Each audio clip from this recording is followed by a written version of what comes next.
Bem, a ideia aqui é não só fazer um bate-papo aqui um pouco sobre cultura e artes, né, mas é deixar um vídeo gravado também, que eu acho que essas coisas acabam ajudando alguém, né, acabam ajudando o pessoal que está por aí, e às vezes está meio perdido nessa nossa modernidade, tentando diferenciar uma coisa da outra, e a gente vê muito lugar comum, solto, e, e digamos assim, muita ideia muita ideia errada espalhada por aí que nos impede, às vezes, de ter um acesso verdadeiro às coisas que realmente importam. Né? A frase que eu começaria aqui é dizer que aquela frase do gosto não se discute. Né? Até que ponto essa frase é verdade?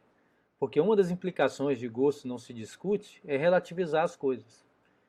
É achar que qualquer marchinha de carnaval é a mesma coisa do que uma sinfonia do Mozart, sem querer aqui soar arrogante ou erudito, mas nós temos que saber que essas coisas estão em níveis diferentes. Né?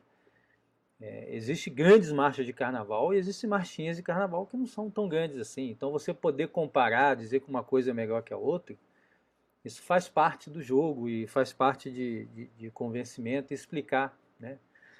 Até explicar para você mesmo por que você acha uma coisa melhor do que a outra. E dentro do relativismo que a gente vive, a gente acaba igualando e no final você tem um espetáculo como aquele Macaquinhos, né? Naquele dos homens ali, de homens e mulheres, um cheirando o fiofó do outro e chamando aquilo de arte. E uma das ideias que eu quero passar aqui é que isso não é arte de forma alguma, não é arte. Nem que seja arte ruim, não é arte, tá? Um outro problema que eu vejo aqui muito no Brasil é associar, né, como se fosse um sinônimo, cultura com entretenimento. Então, cultura não é a mesma coisa que entretenimento. O entretenimento pode até ter elementos de cultura. Eventualmente, o entretenimento pode ser uma expressão da cultura, mas nem sempre. E o que nós vemos na modernidade é que, em boa parte dos casos, talvez até na maioria, o entretenimento não é cultura. É digamos assim, um escapismo, uma forma de você escapar do mundo, não pensar muito, não entender, na verdade, nada. Né? E, e esse entretenimento como cultura acaba atrapalhando muita coisa. Um grande exemplo disso foi quando foi nomeado o Gilberto Gil como ministro da Cultura. Eu lembro que no discurso dele de posse, ele só falava em artes e espetáculos. Então, a cultura para ele estava até evidente ali. A cultura para ele se resumia em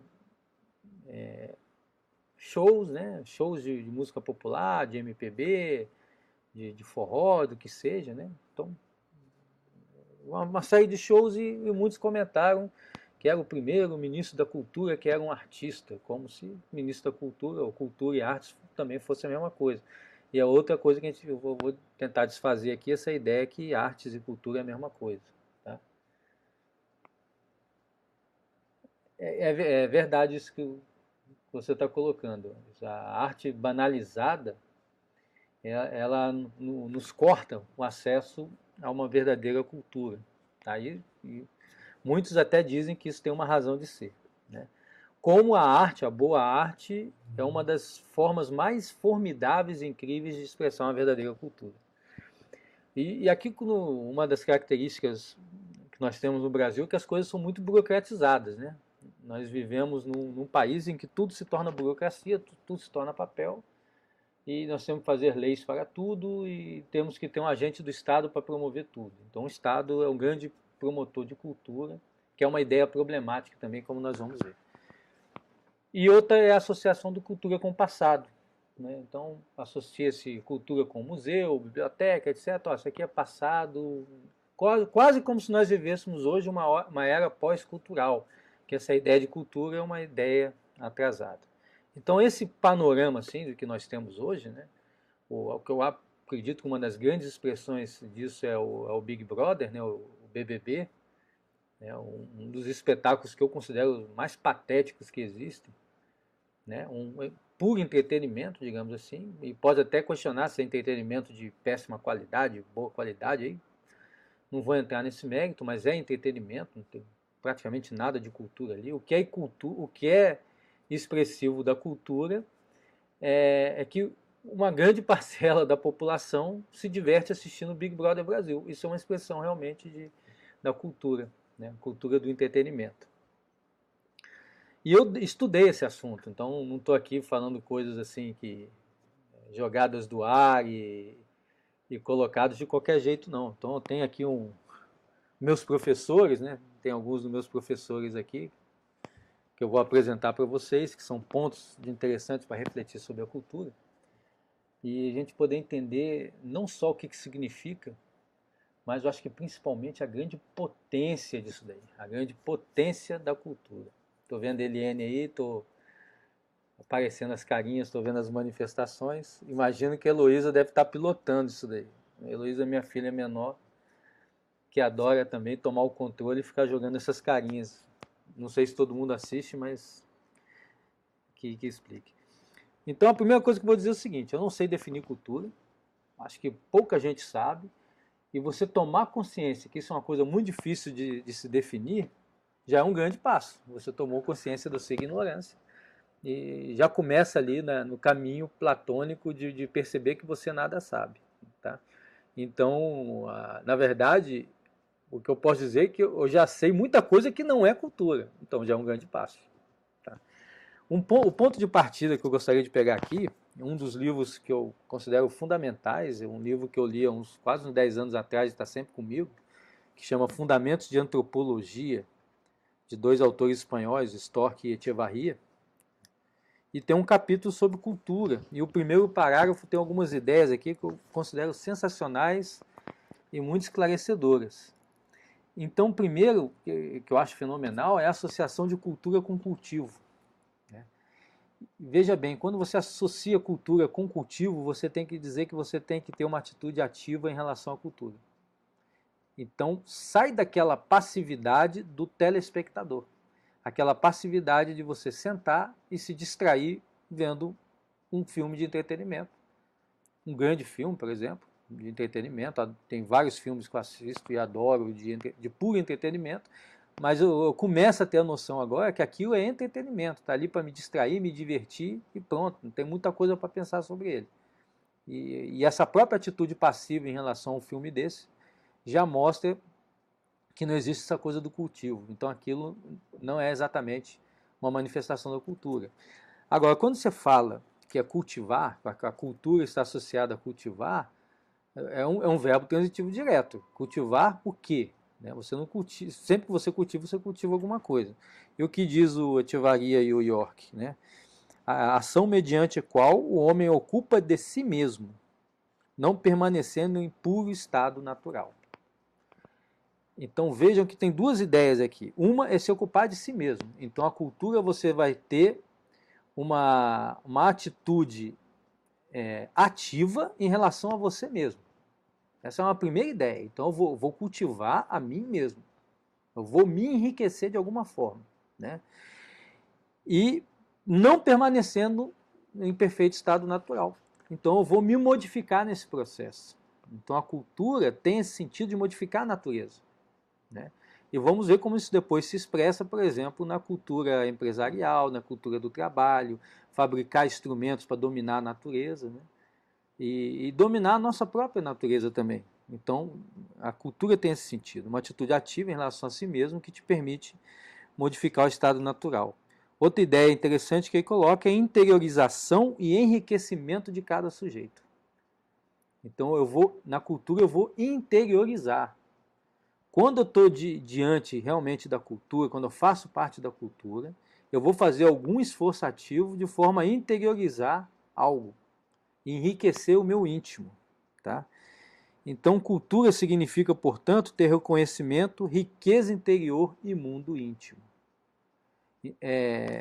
Essas ideias são importantes porque uma das características do homem, digamos assim, sem cultura, ou com uma cultura banal ou medíocre, ele não conseguir ficar com si mesmo. Aquele que precisa se distrair o tempo todo. Eu posso falar isso com cadeira, com toda tranquilidade, porque eu já passei, eu era assim até algum tempo atrás. Em 2005, mais ou menos, eu assisti uma palestra sobre cultura, e que quando eu saí dessa palestra, eu fiz um exame de consciência, porque eu cheguei à conclusão que eu não tinha cultura nenhuma, que eu era uma pessoa inculta. Eu tinha uma cultura medíocre, né? E eu lembro que uma das minhas características na época é que eu estava sempre distraído com alguma coisa, que eu não conseguia ficar sozinho, que eu não conseguia ficar sem nada para fazer. Hoje, passado mais de 10 anos, eu consigo tranquilamente ficar sem nada para fazer, porque eu tenho coisas para pensar, coisas para refletir. De alguma forma eu criei um mundo íntimo para mim mesmo, né? Então essas ideias são importantes. Então uma dimensão da cultura, eu vou chegar nesse ponto aí antes, né, como se defender dessa coisa imposta, mas uma das dimensões da cultura é essa, de você interiorizar e enriquecer o seu íntimo. E a segunda dimensão dela é você exteriorizar isso. Então veja, a cultura tem duas dimensões. Uma de fazer essa interiorização, fazer esse processamento, essa reflexão e mudar sua natureza, e outra de exteriorizar isso das mais variadas formas. E a arte é a principal dela, é a mais memorável, é a mais bela. E a beleza nos cativa, nos atrai e nos faz lembrar. Uma das definições de poesia do poeta Bruno Tolentino, ele dizia que a poesia é uma forma memorável de dizer. Memorável tem tanto sentido de ser uma coisa bonita, belas, né, memoração, como de guardar na memória.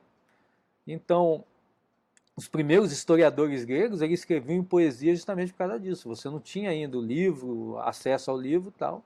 Então você contava as lendas em forma de poesia, que era mais fácil das pessoas guardarem.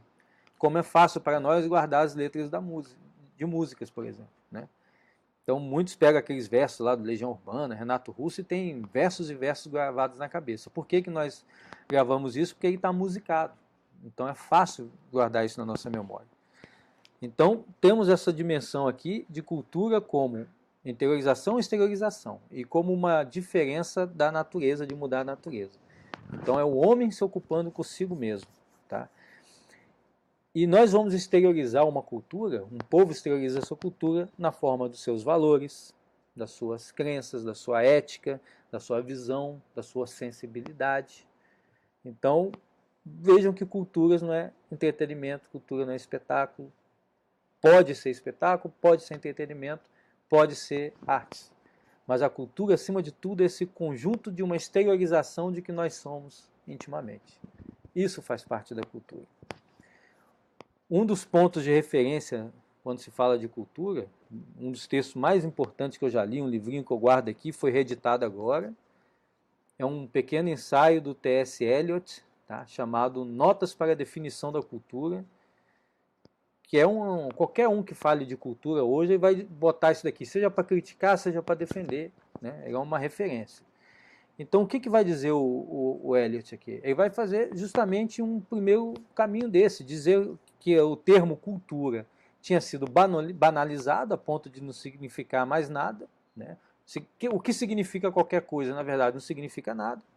Então, usa-se cultura para qualquer coisa, para qualquer atividade humana. Um exemplo, acho que é a própria definição, o tratamento que a Constituição brasileira dá à cultura, dizendo que cultura é qualquer manifestação do povo brasileiro.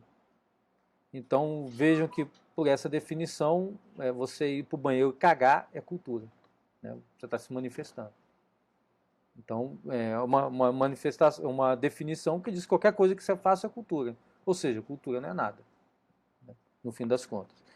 Então, o T.S. Eliot, poeta americano, né, que acabou se radicando em inglês, ele diz que o termo é utilizado exageradamente, ou pegando uma parte como se fosse o todo, que é o caso de você pegar a arte e dizer que aquilo é cultura, ou pegar um entretenimento e dizer que é cultura, quando aquilo pode ser a exteriorização de uma cultura, uma parte dela, né?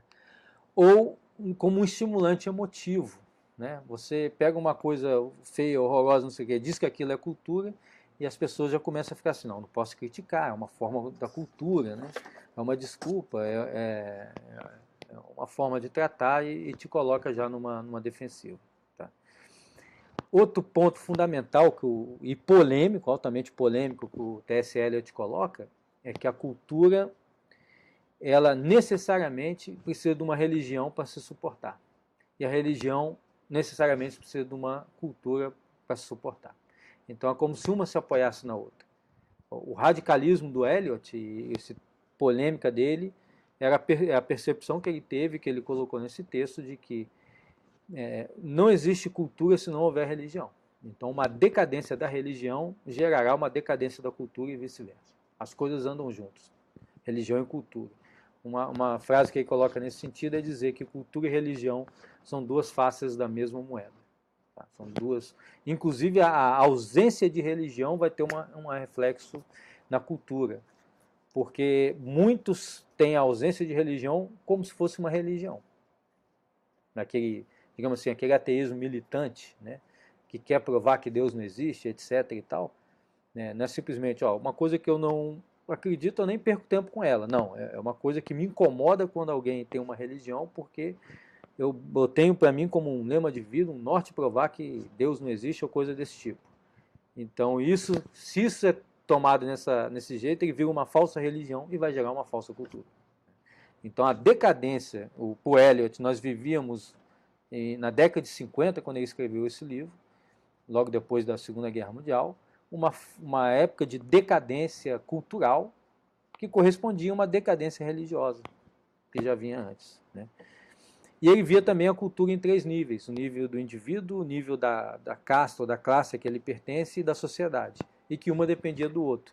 Era impossível você ter uma cultura do indivíduo separado da cultura da classe que ele pertencesse ou do grupo, que era impossível sem da cultura da sociedade. É como se uma desse as possibilidades para as outras. Então havia condições para a cultura, mas uma ideia que o Eliot botou bem forte é que existe realmente uma coisa chamada autocultura, sempre haverá numa sociedade, é uma parte vital dessa sociedade ter uma autocultura e ter uma elite cultural que a promova, né? Que a ensine, que a explique, que a coloque. Tá? É uma função dessa elite cultural tratar da autocultura. E ela necessariamente vai ser acessível apenas a poucos. Então não tem como a autocultura se tornar uma cultura popular. A cultura popular vai se apoiar na autocultura, mas ela não tem como ser popularizada. Porque essa autocultura vai exigir um desenvolvimento pessoal, um desenvolvimento de uma capacidade de julgamento estético, etc., que exige que você leia texto, que você se aprofunde, que você não vai ter numa vida comum. Vamos pegar o exemplo, por exemplo, de Crime e Castigo, né? Você lê o Crime e Castigo, você vê o Raskolnikov que mata uma velhinha para roubar o dinheiro dela, né? Que é uma coisa, digamos assim, mais banal do mundo. Você pega uma velhinha que era uma agiota, uma pessoa que é uma coisa interessante do livro, que ela não é uma velhinha simpática, na verdade é uma velhinha exploradora e agiota. E você tem o Raskolnikov, que estava passando por menos dificuldade, estudante, jovem, que vai lá e mata a velhinha para roubar bens dela, roubar dinheiro dela. Coisa mais banal do mundo. Agora, por que essa é uma obra de arte de alta cultura, reverenciado, um clássico da literatura? Porque as coisas que estão embutidas ali, que estão no interior daqueles personagens, no interior das coisas que o Dostoiévski descobriu. É o problema de você achar que aquela velhinha, por ser uma pessoa má, inútil, que está atrapalhando a sociedade, uma agiota, não sei o quê, e você ser uma pessoa de grande potencialidade, que está impedida por causa da falta de dinheiro, ter o direito de tirar a vida dela e roubar o dinheiro. Então, essa ilusão, essa coisa meio que demoníaca no coração do Raskolnikov é o que dá o início ao romance e faz dele o romance que ele é.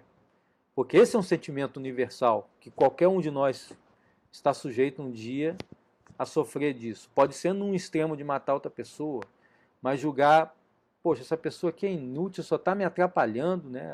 Meu chefe, não sei o quê.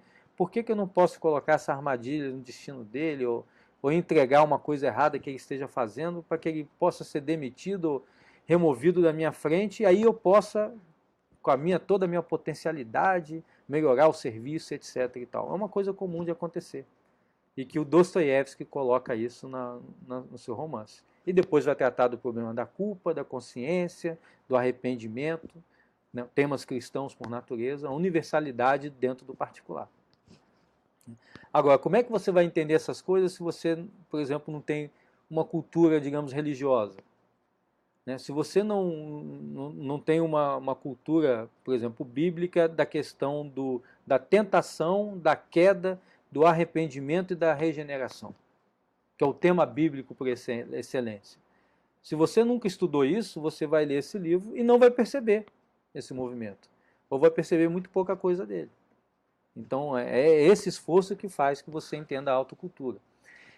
E o que faz um bom criador ou artista popular? Né? Então não estou aqui dizendo que não deveria ter a cultura popular, pelo contrário. Se eu estou dizendo aqui que existe uma coisa chamada alta cultura, que é acessível a uma minoria, quer dizer que o resto está condenado a nada? Não, o resto vai ter acesso a uma cultura popular que, se ela estiver baseada nessa alta cultura, ele já vai estar dando um grande avanço no seu íntimo também. Então, por exemplo, um compositor de marchinhas que escuta Bach, escuta Mozart, escuta não sei o quê, e pega aqueles elementos, aqueles ritmos, aquelas harmonias e joga numa música popular. Como se fazia, por exemplo, na Idade Média, com compositores ali do início do Barroco, e se faz até hoje, né? Quem não lembra a abertura da Olimpíada de Los Angeles? Era uma música de uma banda de rock, do Rainbow, né? O guitarrista Rich Blackmore, que fez na guitarra um trecho do Beethoven. E isso ficou reconhecido e todo mundo escutou Beethoven, sendo que a grande maioria não sabia que era Beethoven. Eu não sabia na época que era Beethoven, acho que era um trecho da 8ª Sinfonia. Eu fui descobrir depois, escutando Rainbow várias vezes, tal, aí um amigo falou, mas isso aí é Beethoven. Eu era tão inculto na época que eu nem sabia que era Beethoven. Né? Então, na verdade, a alta cultura influencia os criadores da cultura popular. Então, o cara que tem essa noção e essa ligação, ele vai fazer uma obra de entretenimento excelente. Como, por exemplo, Guerra nas Estrelas. Né? Se você pega um filme do Kurosawa, por exemplo, é um filme que eu diria que é de alta cultura. Nem todo mundo vai gostar, uma parte vai entender e tal. E, por exemplo, o George Lucas era profundamente influenciado pelo Kurosawa, fã do Kurosawa, e pegou vários elementos dos filmes do Kurosawa e jogou no Guerra nas Estrelas. Então, digamos assim, ele popularizou o próprio Kurosawa. Né?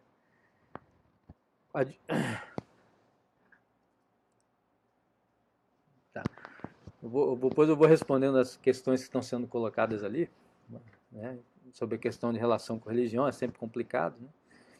Então, essas ideias assim, do Eliot são uma ideia base a respeito de cultura. Depois veio o George Steiner, né? Um outro livrinho que eu tenho aqui, que é o Castelo do Barba Azul, que ele diz que é algumas notas a respeito de uma redefinição de cultura. Então ele está dizendo explicitamente que ele está dialogando com Eliot, concordando em alguns pontos, mas discordando de pontos fundamentais. Ele se escandalizou, o Steiner, por que o T.S. Eliot não tinha tratado da Segunda Guerra Mundial, do nazismo, do campo de concentração. Então, como alguém em 1950 podia falar de cultura, dessas coisas todas, e ignorar que houve, ou não fazer nenhuma referência ao problema da política e da violência política acontecida. Então, George Steiner coloca que a política e a violência também vão se manifestar na cultura. Elas também vão ter uma influência grande na cultura. Uma questão incômoda que o Steiner coloca é porque se vivia ali no início do século XX, né, uma crença que o humanismo, né, iria salvar o mundo, ia gerar um mundo de paz. Né? Então, o iluminismo, a era da razão, aquilo tudo, o fim das religiões. Então, os iluministas acreditavam que os grandes conflitos humanos saíam por causa da religião e da divergência das religiões uma com as outras, eram profundamente influenciados pelas chamadas guerras religiosas ali do século XIX, XVIII, e eles colocavam que com a vitória da razão, a partir da Revolução Francesa, do Iluminismo, aquele negócio todo, então nós entramos numa era de paz e realmente parecia que após ali 1830, 40, Versalhes, etc., houve uma quase 100 anos de paz e parecia realmente que essas ideias tinham vencido, até que nós chegamos na Primeira e Segunda Guerra Mundial e foi como se abrisse a porta do inferno. Né? E o Steiner, tentando entender isso, ele jogou uma ideia polêmica também, que dizia que, na verdade, a cultura ocidental jamais tinha perdoado o povo judeu. Então, que aquilo era uma expressão de antissemitismo, né? E o T.S. Eliot era antissemita, até tem alguns textos sobre ele, alguma polêmica se ele não teria se referido a esse acontecimento por ser antissemita. O interessante do George Steiner é por que haveria esse antissemitismo. E não seria por causa da questão de usura ou dos judeus serem donos de bancos ou agiotas, nada disso. Mas simplesmente que o povo judeu trouxe ao mundo a ideia de um Deus único, né? E esse Deus único sendo infinitamente perfeito. Com essa ideia do Deus único, você passa a ter uma ideia de moral, digamos assim, sólida, inatacável, perfeita, etc. E você não consegue desver isso. Você gera um problema para todo mundo que de alguma forma acredita nesse Deus único, seja cristão, judeu, etc., de que você tem um problema de consciência quando você faz algo errado, né? Um problema profundo. Então é mais ou menos como se o povo judeu tivesse inventado um conceito que faz com que você se culpe toda vez que você faz uma coisa errada. E isso gerou uma grande revolta do mundo contra isso, né? E o iluminismo, essa vitória da razão, acabou também dando errado. E que levanta a questão até que ponto a falta de religião também nos gerou problemas muito maiores do que até as guerras religiosas. Porque se nós pegarmos a Revolução Chinesa, Russa, nazismo, somar tudo isso daqui, foi um grande martírio para a humanidade. E um comum entre todas elas era a ausência de Deus, a morte de Deus ali, tão colocada por Nietzsche. E nós chegamos hoje na cultura como espetáculo, né? Da modernidade ou a pós-modernidade, da associação até da questão da publicidade, né? Da propaganda. Nós vamos ao cinema influenciados por um trailer, né? Muito bem feito. O que se gasta para se fazer um trailer de um filme em termos de capacidade criativa e etc. é um absurdo, porque aquele é o chamariz para te levar ao cinema para ver um filme, né? É aquela discussão social, rede social, etc. e tudo. Tem uma cena muito interessante do filme A Doce Vida, do Fellini, né? Um filme que ele filmou em 1960, que conta a história justamente partindo dessa coisa da morte de Deus, né? Num mundo em que não existe Deus e que não existe uma ideia transcendental de moral, então cada um constrói a sua moral. O personagem principal fica procurando uma referência para a vida, já que ele não tem referência nenhuma. Tem hora que ele vai achar nos intelectuais, hora nos artistas, hora nas celebridades, fica trocando uma coisa com a outra, né? E no final de tudo isso, ele acaba desistindo, né? Acontece algo no filme, perto do final, que faz com que ele desista de procurar qualquer sentido na vida. E ele, que tinha uma grande dúvida entre ser jornalista ou escritor, né, intelectual, ele estava trabalhando como jornalista de uma revista de celebridades, uma coisa que para ele era degradante, mas ele conseguia dinheiro. Então ele estava naquela dúvida se ele continuava com aquela profissão que dava o sustento dele, ou realmente se investia em se tornar um grande escritor. E quando na cena final do filme, lá na festa final, que ele já nitidamente abandonou qualquer busca de sentido, ele diz para um personagem que ele não queria nem mais ser jornalista, nem mais ser escritor, que ele queria ser publicitário. Então, assim, o publicitário como símbolo dessa pós-modernidade. Porque o publicitário é aquele que quer te conquistar simplesmente pelos seus sentidos, não importa a mensagem que está sendo passada, né? Ele tem que vender o que for, apelando para a sua parte do cérebro, que é aquela parte emotiva. Ele não vai no racional. Ele não vai fazer uma propaganda dizendo, ó, esse produto é bom por causa disso, disso, disso, disso. Ele vai fazer associações de imagem, de músicas, etc., para te levar a consumir aquele produto. E no limite, isso foi transposto para a política, né? E a política hoje é marketing puro. Numa sociedade democrata de massa, a política virou puro marketing. A disputa da última eleição no Brasil, por exemplo, entre a Dilma e o Aécio, na verdade é uma disputa entre dois marqueteiros, né? Sendo o João Santana considerado um suprassumo do marketing. Chegou ao ponto que o João Santana, mesmo depois da eleição, né, o publicitário, era um ministro informal que dizia para o presidente as decisões que ela tinha que tomar em função da repercussão daquilo na opinião pública e da forma com aquilo poderia ser vendido em termos de imagem. Eu até brinquei que quando o João Santana foi preso, o governo acabou. E parece que foi isso que aconteceu, né? O João Santana, depois que ele foi preso, o governo tomou uma série de atitudes, né? O governo da presidente Dilma, que a levou para o buraco, né? Que eram indefensáveis, ignorantes, burros, etc. Porque faltou naquele momento o João Santana para dizer, ó, faça isso, não faça isso. Um exemplo, por exemplo, aquela prisão preventiva do Lula, né? Ele, logo quando ele sai, ele dá aquela entrevista, né? Raivosa, né? Que os olhos dele estão brilhando de ódio e meio que ataca, afronta todos os poderes, etc. E diz que a jararaca vai piar, não sei o quê, papapá. Eu tenho convicção que se o João Santana tivesse ali, ele não deixaria dar a entrevista daquele jeito. Ele chegaria com o Lula, teria uma conversa com ele, o Lula daria uma entrevista, sereno, dizendo que estava ali sempre disposto a colaborar com a justiça e que apenas estranhava aquele procedimento. Se o juiz Moro quisesse falar com ele, que o convidasse, que ele iria, não precisava fazer aquele espetáculo todo, mas ele estaria ali disposto a colaborar com a justiça, etc. e tal. Ele passou uma imagem para a população de um homem raivoso que significa um homem fraco. Se ele faz um depoimento um pouco diferente, ele passaria de repente a imagem de uma pessoa acima dessas coisas, serena, né, que estava lidando com um pequeno contratempo. E em termos de imagem, para ele, de repente, seria muito maior. E outra característica fundamental do entretenimento, já chegando aqui perto do final, né, é que a verdadeira arte, a verdadeira cultura, ela faz uma ligação com aquilo que te transcende, ela te tira do seu espaço e do tempo. Né? Quando, por exemplo, nesse exemplo que eu dei do Raskolnikov, lá no Crime e Castigo, o Dostoiévski percebe com aquela história que ele pode contar algo de universal sobre a natureza do homem, o livro dele é muito maior do que um estudante matando uma velhinha para roubar o dinheiro dela.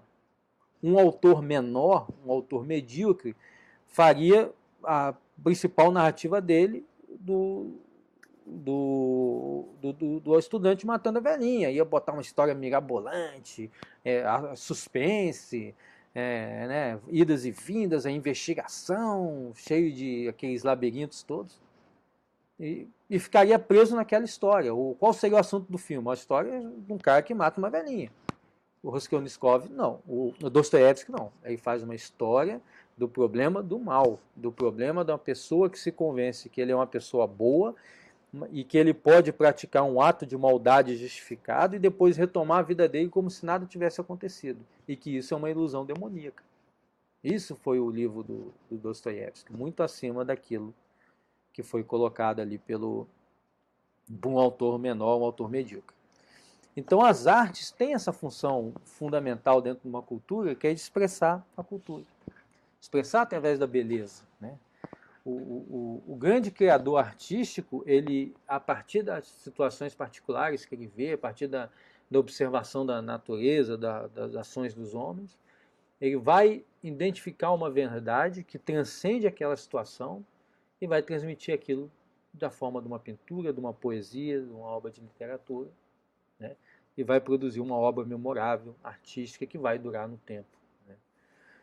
Se você lê os diálogos de Platão, né? Não de Platão, de Platão, vocês verão a beleza poética que é o próprio diálogo em si. Ele é bem escrito de uma forma que cativa. Isso colaborou para que essa obra durasse no tempo. Então, isso rompe a ideia também de que da arte pela arte, ou da arte aquilo que você declara que é arte. Né? Então, é uma ideia mais ou menos recente ali, do início do século XX, que se você disser que uma privada é arte, então a partir daí você não pode criticar porque é uma expressão da arte. Aí você tem essas exibições de museu de cocô, uma garrafa com vômito humano, aquilo tudo como obra de arte. Aquilo não é obra de arte de maneira nenhuma. Por que não é obra de arte? Porque não está comunicando o belo, não está comunicando a verdade, né, através da particularidade. Né? Então, finalizando, esses conceitos todos, por que que o Big Brother Brasil não é cultura? Porque ele não está expressando as verdades universais. Ele vai mostrar comportamentos humanos ali como se fosse né, um zoológico humano. Mas não vai fazer nenhuma reflexão e não vai te convidar a nenhuma reflexão sobre o comportamento humano. Você pode até dizer que é uma expressão cultural da degradação humana, mas não como forma de cultura. Tá? Então, essas são as ideias aí sobre cultura e arte. Né? E eu finalizaria com uma ideia da importância desse assunto, né?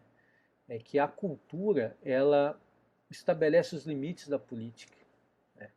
Então, nós somos um povo no Brasil que, principalmente por causa de tudo que aconteceu no passado, estamos usando praticamente todo o nosso tempo com as questões políticas. É só você entrar nas redes sociais, Facebook, Twitter, etc. Qualquer ato político, o pessoal está criticando, ou defendendo, etc. e tal. Então nós estamos ocupando demais da política. Eu considero que, de forma saudável, o homem não deve se ocupar demais da política. Deve ser aquele que você se aproxima com um certo nojinho, porque ó, eu tenho que votar, tenho que saber alguma coisa para poder votar corretamente, exigir do meu representante o que eu acho que seja certo, mas também não posso me envolver demais porque esse troço fede. E o que é fundamental nisso? É que a política não pode ir além do que uma cultura que está estabelecida naquele momento. Você pergunta, qual a chance do Brasil ter um governo conservador? Quase nula. Por quê? Porque culturalmente a população foi convencida, os meios de comunicação já atuam de forma que essa possibilidade não exista dentro de uma cultura. A cultura dos formadores de opinião, ela é uma cultura progressista. Se um candidato ousar afirmar um valor conservador, ele vai ser atacado pela mídia e ele não quer que isso aconteça, porque ele não pode ter a mídia contra ele, não pode ter o jornalista contra ele, não pode ter o ator contra ele, porque ele vai perder a eleição por causa disso. Então, quando ele está ali montando a campanha, o marqueteiro está dizendo isso para ele. Ó, não fala isso.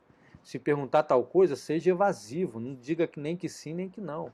Ah, mas eu acredito em tal coisa. Não, mas não fala que acredita, porque isso aí os jornalistas vão cair de pé em cima de você, porque eles acham que, por exemplo, qualquer coisa que eu falar vai ser polêmico, né? Mas as cotas são uma coisa boa para a sociedade. Então, se você falar que é radicalmente contra a cota, você imediatamente vai ser acusado de racista. Aí você vai ter que se defender de uma acusação de racista. Então, você já perdeu o jogo aí. Então, você quebrar culturalmente essa ideia de que você ser contra uma cota racial não quer dizer que você seja racista, é um problema cultural. É um problema de debate na área cultural. É um problema de produção de cultura. É um problema desses valores, essas crenças que são expostas nas artes e espetáculos de entretenimento no país, refletirem a verdadeira cultura do povo brasileiro. E hoje ela não reflete. Basta você sair, andar na rua, conversar com as pessoas, e você vai ver que existe uma enorme distância do que o jornalista e do que o professor universitário e o artista famoso acredita, do que uma pessoa comum acredita. São duas coisas quase que radicalmente diferentes. A novidade que parece estar surgindo é que essas pessoas estão perdendo capacidade de influenciar as médias pessoas, as classes médias, digamos assim. Isso apareceu nitidamente na eleição do Trump nos Estados Unidos e no próprio Brexit. Apesar da campanha maciça de jornalistas, artistas, professores universitários, não sei o que, tal, eles não conseguiram convencer a população a votar com eles. Grande parte disso talvez seja por causa das mídias sociais, né? E com isso se rompeu por algum momento esse encanto, que se os políticos entenderem e tiverem coragem de enfrentar esse bombardeio, sabendo que eles já não influenciam mais tanto quanto antes, aí alguma coisa do jogo pode mudar. Então, o que eu acredito que a curto prazo, que a política trata do curto prazo, eu não vejo como melhorar muito o Brasil, não. Nós estamos atuando politicamente, na verdade, para evitar o desastre, para dar uma segurada na coisa, para diminuir o aumento da infâmia, da corrupção e tudo que tem lá, para dar tempo de alguma coisa. E que essa é a coisa? É uma restauração cultural do país, a partir da alta cultura, que ela foi dizimada. Tá? Então, só para encerrar aqui, o Andrews coloca umas questões difíceis, né, de responder. Não sei nem se eu tenho capacidade para tanto, né? A diversidade com vários tipos de religião podem causar fraqueza ou fortalecimento da cultura. Eu acho que ao longo da história houveram religiões, várias, que tiveram uma cultura forte, né? Se traduziram em cultura forte. Né? Como houveram religiões que formas degeneradas de religião, digamos assim, religiões mais frouxas ou, né, sem muita substância, que geraram culturas fracas e elas entram em decadência juntas. Né? Dentro do mesmo país, uma diversidade de religiões. A princípio, se não houver uma guerra e uma briga entre elas, se elas conseguirem conviver harmonicamente, eu acho que só gera um enriquecimento cultural, porque as culturas influenciam umas às outras. Um dos grandes problemas do multiculturalismo é achar que eu posso ter religiões uma ao lado da outra se desenvolvendo sem que uma interfira na outra. Não, eu não posso, essa aqui é da cultura A, eu não posso incorporar para B, porque eu estou fazendo apropriação cultural. Não, não posso impor meu valor a outra cultura. Quando na verdade você não está impondo valor, você tem um valor que a outra cultura pode achar que é importante para ela e incorporar de alguma forma.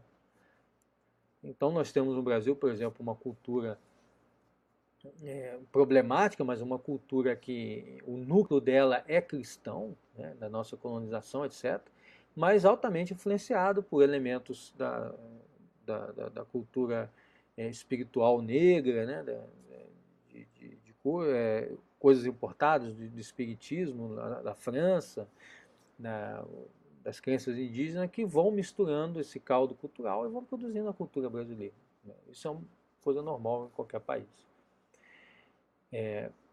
Como se defender da cultura imposta pela sociedade? Eu digo o seguinte: antes de você pensar em proteger a sua família, seus filhos, não sei o quê, você tem que se proteger.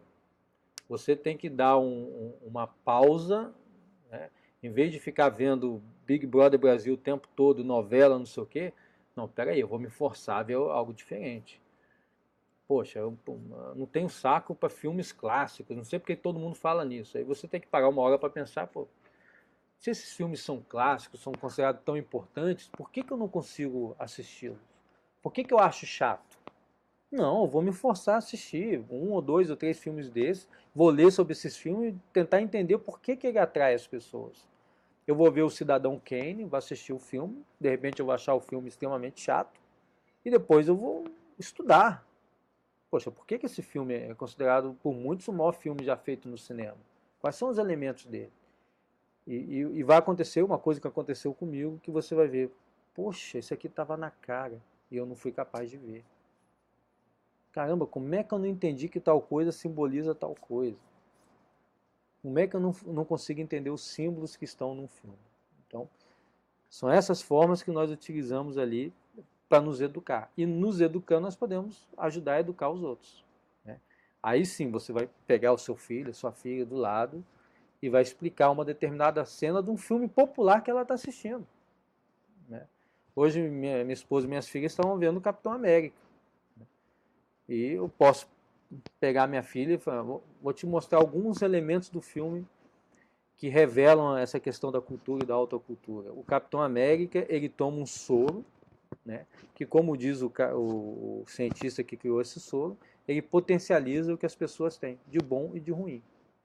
E ele escolheu o Capitão América porque ele foi uma pessoa fraca a vida inteira, que sabe, sofreu na carne, o que é você sofrer com aquele que tem poder.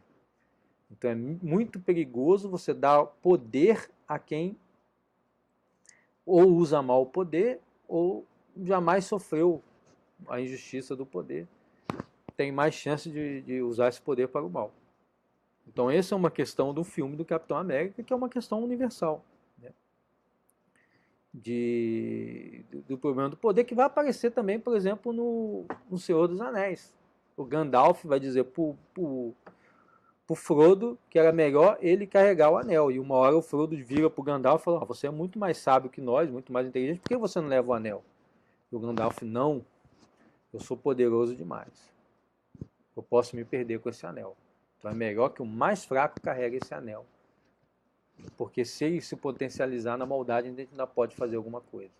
Um poderoso, uma pessoa poderosa com uma ideia errada pode fazer uma desgraça muito maior do que uma pessoa humilde com uma ideia errada. Então, mais ou menos, são essas questões universais que eu coloco. Tá certo? Então, com isso eu chego ao final esse bate-papo aí sobre cultura e arte, né?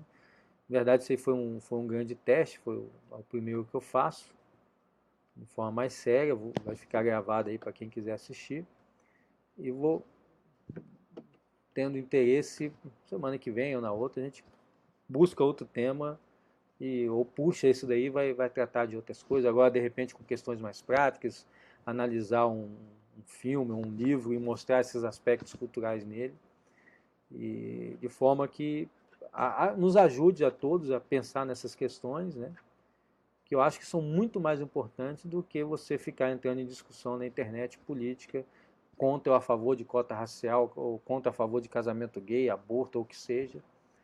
É você identificar as questões culturais e poder agir dentro dessa esfera para influenciar não o Brasil de hoje, mas o Brasil daqui a 20 a 30 anos, para que lá no futuro a gente tenha uma chance melhor do que nós temos hoje.